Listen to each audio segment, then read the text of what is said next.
आदाब, KP news के bulletin में आपका स्वागत है। मैं हिना शेख आपके साथ। आइए सबसे पहले देखते हैं मुख्य समाचार। बसवा कल्याण के विधायक शरणु सलगर ने बसवा कल्याण के सरकारी अस्पताल का किया दौरा। सीएम इब्राहिम बोले, पार्टी से अपने निलंबन पर रोक लगाने के लिए अदालत जाऊंगा। कहा, मैं अभी भी जेडीएस का प्रदेश अध्यक्ष हूं। बीवाई विजेंद्र ने प्रियंका खड़गे और जमीर अहमद खान से मांगे इस्तीफे। मंत्रियों के बयानों को बताया लोकतंत्र का अपमान। कमजोर भाजपा जेडीएस कांग्रेस के लिए ताकत है, बोले उप मुख्यमंत्री डीके शिव कुमार। मुंबई में वायु प्रदूषण रोकने के लिए मुख्यमंत्री शिंदे ने कसी कमर। कहा, अगर जरूरत पड़ी तो कृत्रिम बारिश भी कराई जाएगी। कांग्रेस अध्यक्ष मल्लिकार्जुन खड़गे ने चुनावी सभा को संबोधित करते हुए प्रधानमंत्री नरेंद्र मोदी पर किया हमला। बोले वो झूठों के सरदार हैं।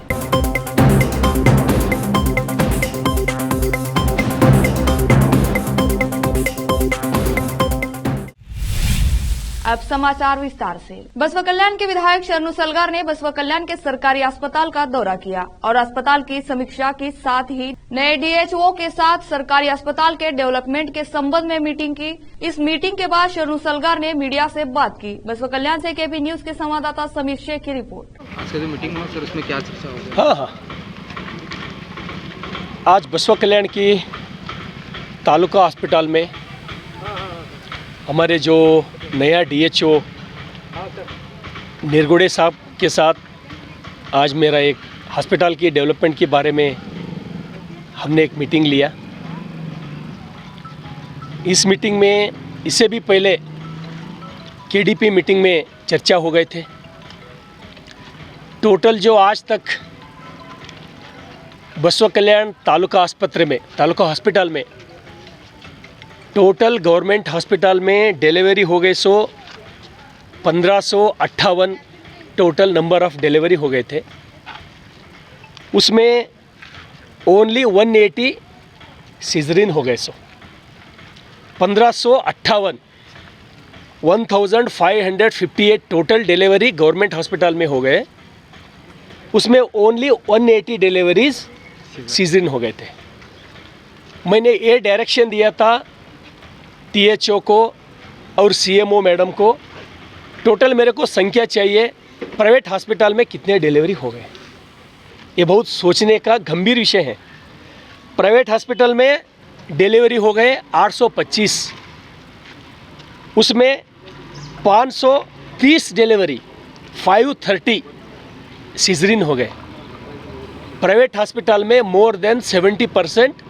अगर नॉर्मल भी डिलीवरी होता है तो पैसे की लालच में गरीब लोगों को लूटने के लिए, अपने स्वार्थ के लिए मासूम लोगों को, गरीब शेतकारी लोगों को, जो लोगों का आज जो काम के लिए गए तो उसका पेट नहीं भरता।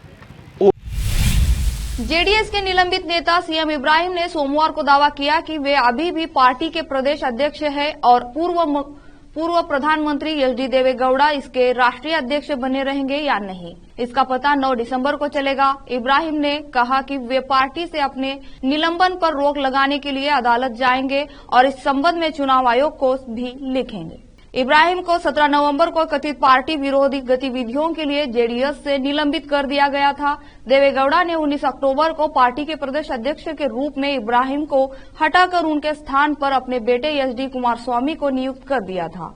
इब्राहिम ने कहा, मैं अब भी जेडीएस का प्रदेश अध्यक्ष हूं। अगर वे राष्ट्रीय अध्यक्ष हैं तो 9 दिसंबर को पता चलेगा। अगर राष्ट्रीय परिषद के सदस्य और प्रदेश अध्यक्ष उन्हें हटा दे तो वे राष्ट्रीय अध्यक्ष कैसे रहेंगे। उन्होंने कहा, मैं अब भी देवेगौड़ा से अपील करता हूं, वे 90 वर्ष के हैं, अपने बेटे की खातिर भाजपा के साथ गठबंधन नहीं करे, उन सिद्धांतों का त्याग नहीं करे जिनके लिए अपने पूरे जीवन में हमेशा खड़े रहे। यहाँ तक कि जब रामविलास पासवान और शरद यादव चले गए तब भी वे अपनी विचारधारा पर कायम रहे और जनता दल यस अस्तित्व में आया।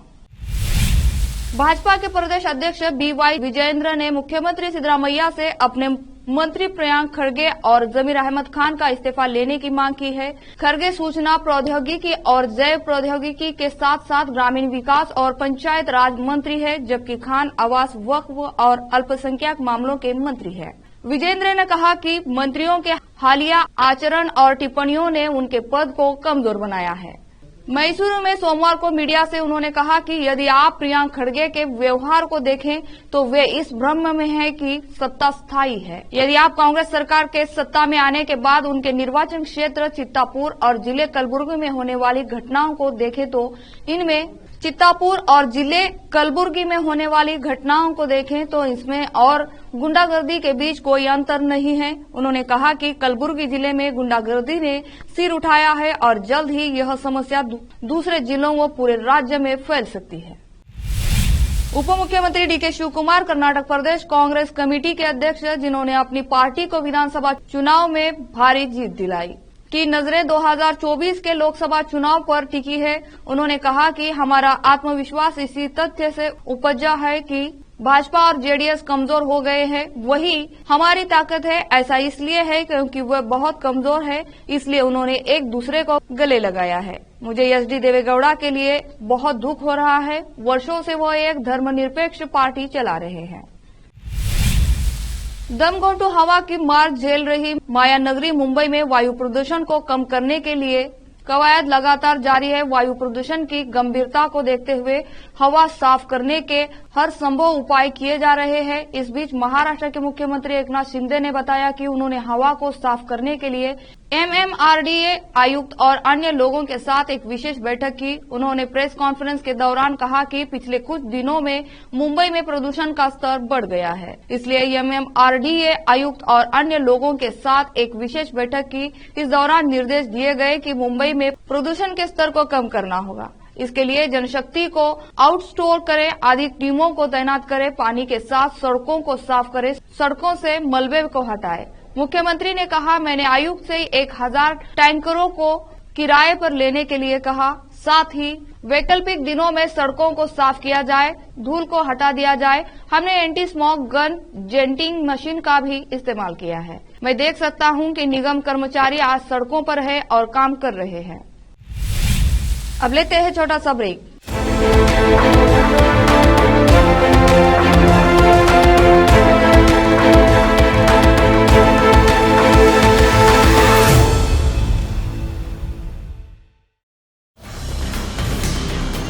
हिंदुस्तान के हर कोने में हम हैं मौजूद। 24 घंटे हालात पर गहरी नजर, खबरों से जुड़े चुपते सवालात, और आपको दिखाता है धार्मिक, सामाजिक, राजनीतिक, लोकल और इंटरनेशनल न्यूज की सबसे बेहतर कवरेज, जो आपको रखती है हर पल बाखबर। देश और दुनिया भर की खबर के लिए देखते रहें KP news 24/7।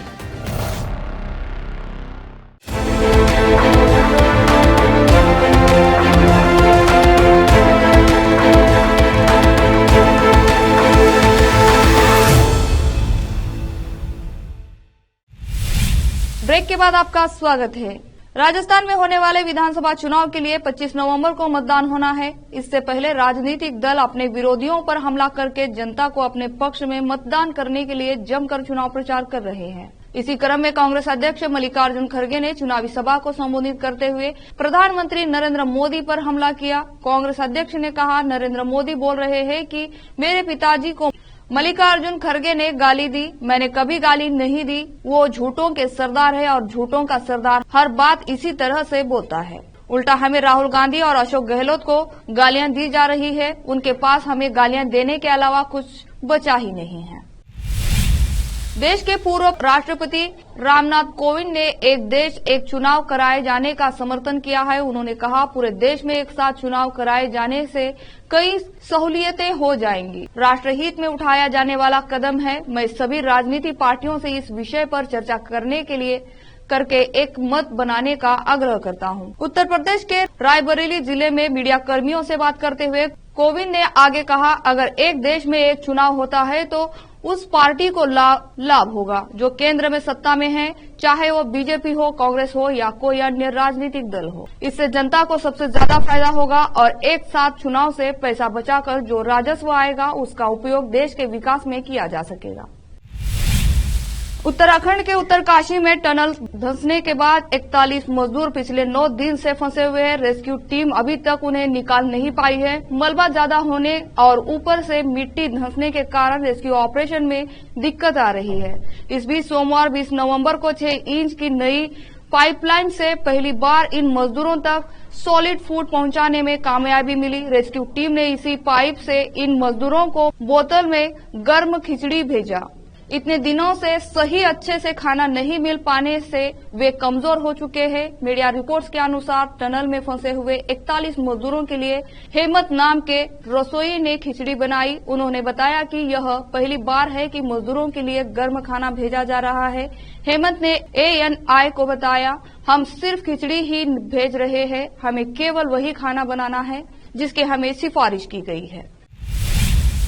One day world cup 2023 के फाइनल में हार के बाद टीम इंडिया के स्टार क्रिकेटर अपने अपने घर लौट रहे हैं। इस बीच तेज गेंदबाज मोहम्मद सिराज सोमवार रात हैदराबाद पहुंचे, जहां केंद्रीय वित्त मंत्री निर्मला सीतारमण ने राजीव गांधी हवाई अड्डे पर सिराज से मुलाकात की। इस मौके पर सीतारमण ने टूर्नामेंट में बेहतरीन प्रदर्शन के लिए भारतीय टीम को बधाई दी। इसी तरह उन्होंने सिराज को आश्वस्त किया कि खेल में जीत और हार स्वाभाविक है। भारत में आयोजित इस मेगा टूर्नामेंट में सिराज ने 11 मैचों में 33.50 की औसत से 14 विकेट लिए। उन्होंने श्रीलंका के खिलाफ 16 रन बनाए और 3 विकेट लिए और विश्व कप में अपना सर्वश्रेष्ठ गेंदबाजी रिकॉर्ड बनाया। सीनियर जसप्रीत बुमराह और मोहम्मद शमी के साथ मिलकर उन्होंने अपनी भूमिका प्रभावी ढंग से निभाई, लेकिन फाइनल में वो एक भी विकेट नहीं ले सके। वर्ल्ड कप फाइनल में हार के बाद भारतीय खिलाड़ी काफी भावुक हो गए थे। खासकर हैदराबाद के तेज गेंदबाज मोहम्मद सिराज इस हार को बर्दाश्त नहीं कर सके और वह स्टेडियम में रो पड़े। भारतीय फैंस के साथ साथ टीम इंडिया के खिलाड़ी भी इस हार को बर्दाश्त नहीं कर पा रहे हैं। दिल्ली के इंदिरा गांधी अंतर्राष्ट्रीय एयरपोर्ट पर सख्ती के बावजूद भी सोने की तस्करी रुकने का नाम नहीं ले रही है। एयरपोर्ट पर एक बार फिर करीब 2.5 करोड़ का सोना जब्त किया गया है, जिसकी स्मगलिंग बैंकॉक से की गई है। आरोपी को कस्टम्स एक्ट 1962 के तहत गिरफ्तार कर लिया गया है और आगे की जांच जारी है। हैरान कर देने वाली बात तो यह है कि यह सोना जूस के टेट्रा पैक से निकाला गया है। फिर से लेते हैं छोटा सा ब्रेक।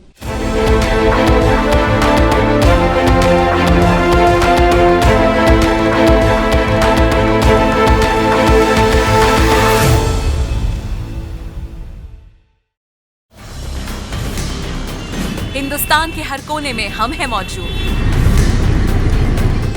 24 घंटे हालात पर गहरी नजर, खबरों से जुड़े चुपते सवालात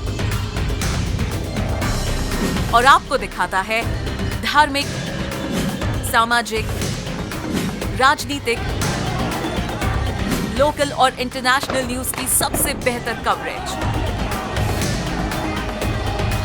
जो आपको रखती है हर पल बाखबर। देश और दुनिया भर की खबर के लिए देखते रहें KP News 24/7।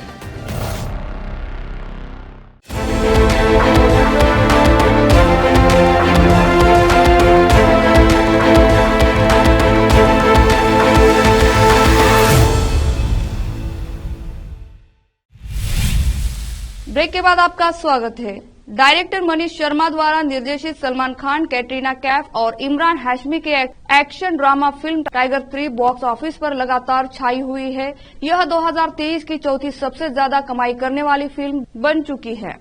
यह फिल्म दिवाली के मौके पर 12 नवंबर को रिलीज हुई थी। टिकट खिड़की पर फिल्म की सफलता से इम्प्रेस होकर गदर 2 स्टार सनी देओल ने अपने दोस्त सलमान को बधाई देते हुए पोस्ट शेयर किया है। सनी देओल ने अपने इंस्टाग्राम पोस्ट में सलमान खान के साथ एक तस्वीर पोस्ट की और कैप्शन में लिखा, जीत गए फोटो में दोनों सितारे एक साथ हंसते हुए पोज देते हुए नजर आ रहे हैं। सनी का यह पोस्ट सोशल मीडिया पर वायरल हो चुका है। बता दें कि इससे पहले भी सनी सलमान को फिल्म के लिए बधाई दे चुके हैं। हाल ही में सनी देओल ने फिल्म का पोस्ट शेयर करते हुए एक फायर इमोजी के साथ लिखा, टाइगर जिंदाबाद। 19 नवंबर का दिन हर भारतीय के लिए बहुत ही बुरा रहा। इस दिन भारत और ऑस्ट्रेलिया के बीच हुआ वर्ल्ड कप फाइनल में टीम इंडिया की हार हुई। पूरा भारत तो इस बात से दुखी है ही, लेकिन इस बीच का दुख कुछ ज्यादा ही बड़ा है। वीडियो में दिखाई दे रहा है, छोटी सी बच्ची ने इंडिया की हार पर अपने घर में ही बवाल मचा दिया। रो रो कर बच्ची ने अपना बुरा हाल बना लिया। अब ये क्यूट वीडियो सोशल मीडिया पर तेजी से वायरल हो रहा है, साथ ही लोग इस पर अपने रिएक्शन भी दे रहे हैं। आखिर में फिर से देखते हैं मुख्य समाचार। बसवा कल्याण के विधायक शरणु सलगर ने बसवा कल्याण के सरकारी अस्पताल का किया दौरा। सीएम इब्राहिम बोले, पार्टी से अपने निलंबन पर रोक लगाने के लिए अदालत जाऊंगा। कहा, मैं अभी भी जेडीएस का प्रदेश अध्यक्ष हूं। बीवाई विजेंद्र ने प्रियंक खड़गे और जमीर अहमद खान से मांगे इस्तीफे। मंत्रियों के बयानों को बताया लोकतंत्र का अपमान। कमजोर भाजपा जेडीएस कांग्रेस के लिए ताकत है, बोले उप मुख्यमंत्री डीके शिव कुमार। मुंबई में वायु प्रदूषण रोकने के लिए मुख्यमंत्री शिंदे ने कसी कमर। कहा, अगर जरूरत पड़ी तो कृत्रिम बारिश भी कराई जाएगी। कांग्रेस अध्यक्ष मल्लिकार्जुन खड़गे ने चुनावी सभा को संबोधित करते हुए प्रधानमंत्री नरेंद्र मोदी पर किया हमला। बोले वो झूठों के सरदार हैं।